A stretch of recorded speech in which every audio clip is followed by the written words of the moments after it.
नमस्कार दोस्तों, next IAS YouTube channel पर एक बार फिर से आप सभी का स्वागत है। मेरा नाम है सपना कुशवाहा और आज का जो हमारा डिस्कशन का टॉपिक है, आप देख सकते हैं कि इसकी हेडलाइंस है centre plans temple tourism development in Andhra Pradesh under Prasad scheme. तो आज का जो हमारा पूरा डिस्कशन है वो प्रसाद स्कीम के ही इर्द गिर्द रहने वाला है और इसी के साथ अब हम आगे बढ़ेंगे और समझेंगे, देखेंगे सबसे पहले कि हालिया घटनाक्रम क्या है, उसके बाद हम प्रसाद स्कीम के बारे में चर्चा करेंगे। तो न्यूज जो है, जैसे कि हमने आपको बताया कि केंद्रीय नागरिक उड्डयन के अनुसार केंद्र सरकार यानी कि आंध्र प्रदेश की जो केंद्र सरकार है उसके द्वारा पर्यटन स्थलों को प्रसाद योजना के तहत विकसित किया जाएगा। यानी कि जो धार्मिक पर्यटन स्थल है उसे प्रसाद योजना के तहत विकसित किया जाएगा। अब समझते हैं प्रसाद योजना के बारे में कि आखिर इसका पूरा नाम क्या है। तो इसका पूरा नाम है तीर्थ यात्रा कायाकल्प और आध्यात्मिक संवर्धन अभियान, इसका पूरा नाम है। और जो इम्पोर्टेंट बात है आपको याद रखनी है कि इसकी शुरुआत कब हुई थी। तो इसकी शुरुआत की गई थी पर्यटन मंत्रालय के द्वारा 2014 से 15 में इसकी शुरुआत की गई थी।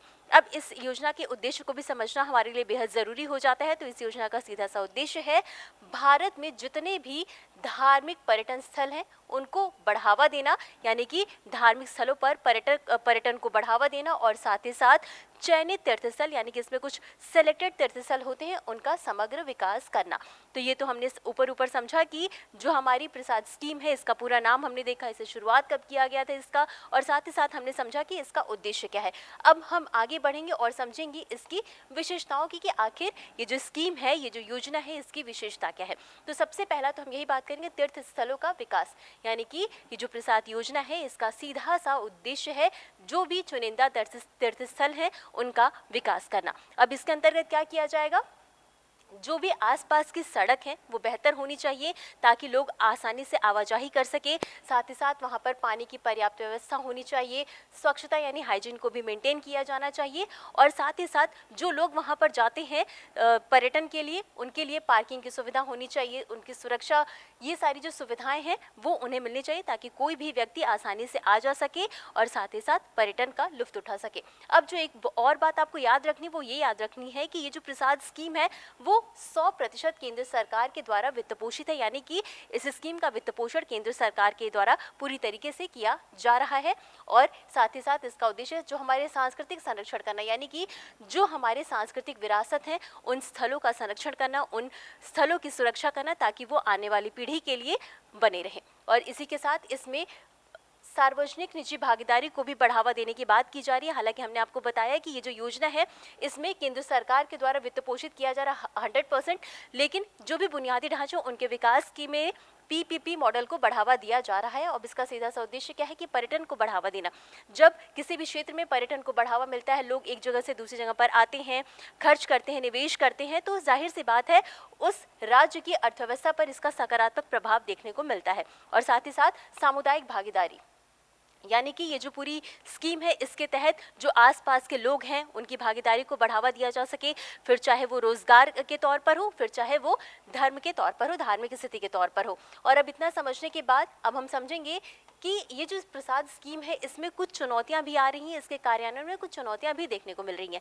तो सबसे पहली जो चुनौती इसके सामने आ रही है वो है सीमित कवरेज, यानी कि जैसे हमने आपको बताया कि ये जो स्कीम है इसके तहत कुछ चुनिंदा तीर्थ स्थलों को ही रखा गया है, सभी तीर्थ स्थलों को नहीं रखा गया, जिसके कारण इस स्कीम के तहत सीमित कवरेज ही किया जा रहा है। कार्यान्वयन में देरी, यानी कि कई बार ऐसा होता है कि नौकरशाही से परमिशन नहीं मिलती है, भूमि जैसी समस्या देखने को मिलती है। तो इस कारण जो भी तीर्थ स्थल का विकास करना है, उसमें पर्यटन विकास करना है, उसमें कार्यान्वयन में देरी आती है।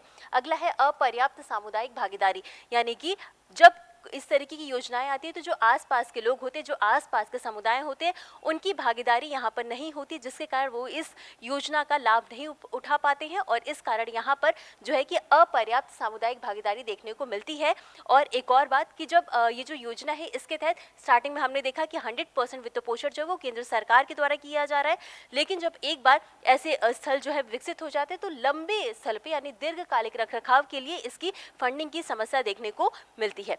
अगला है जागरूकता की कमी, यानी कि कई ऐसे स्थल होते हैं जहां पर कई प्रसिद्ध मंदिर होते हैं, कई प्रसिद्ध धार्मिक स्थल होते हैं जिनके बारे में लोग जागरूक नहीं होते, जिनके बारे में लोगों को जानकारी नहीं होती है। अगला आता है पर्यावरण संबंधी चिंता। अब इसमें क्या होता है, आप देखते हैं कि कई मंदिर जो है वो, कई धार्मिक स्थल जो है वो काफ़ी ऊंचाई पर बने होते हैं, पहाड़ों के बीच में बने होते हैं, गुफाओं के बीच में बने होते हैं।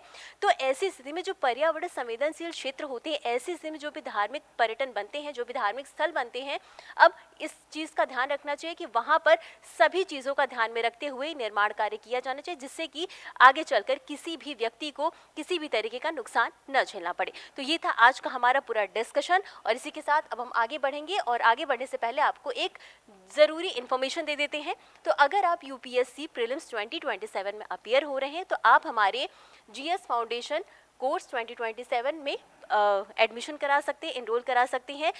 और अगर आप हिंदी माध्यम से तैयारी कर रहे हैं तो आप हमारे मुखर्जी नगर सेंटर पर जा सकते हैं। अधिक जानकारी के लिए आप 8081300200 पर कॉल कर सकते हैं, या तो आप हमारी वेबसाइट पर www.nextis.com पर भी विजिट कर सकते हैं। याद रखिएगा, इसकी जो बैच स्टार्ट होगी वो 26 मार्च 2026 से होगी, और ये बैच जो है वो ऑफलाइन और ऑनलाइन दोनों मोड में ही अवेलेबल है, और इसमें एडमिशन आरंभ है। अब इतना समझने के बाद अब हम आगे बढ़ेंगे और देखेंगे इससे संबंधित एक अभ्यास प्रश्न को। तो प्रसाद योजना के संदर्भ में निम्नलिखित कथनों पर विचार करें। आपके पास 3 कथन दिए गए, आपको बताना है कि इसमें से कौन से सही हैं। पहला कथन है, यह योजना पर्यटन मंत्रालय के द्वारा 2014-15 में शुरू की गई थी। और दूसरा कथन है, इसका मुख्य उद्देश्य भारत में पर्यटन के लिए तीर्थ स्थलों का एकीकृत विकास करना है। और तीसरा कथन है, यह योजना केवल सार्वजनिक निजी भागीदारी यानी पीपीपी मॉडल के तहत वित्त पोषित है। उपर्युक्त कथनों में से कौन सा या कौन से सही है? और आपके पास 4 ऑप्शंस है। ए केवल 1 और 2, बी केवल 2 और 3, सी केवल 1, 2 और 3, या डी केवल 3। और इस प्रश्न का उत्तर आपको हमेशा की तरह कमेंट बॉक्स में देना है। तो आज के लिए बस इतना ही, मिलते हैं अगले एपिसोड में इसी तरह कुछ अहम और ज़रूरी खबरों के साथ। तब तक के लिए धन्यवाद।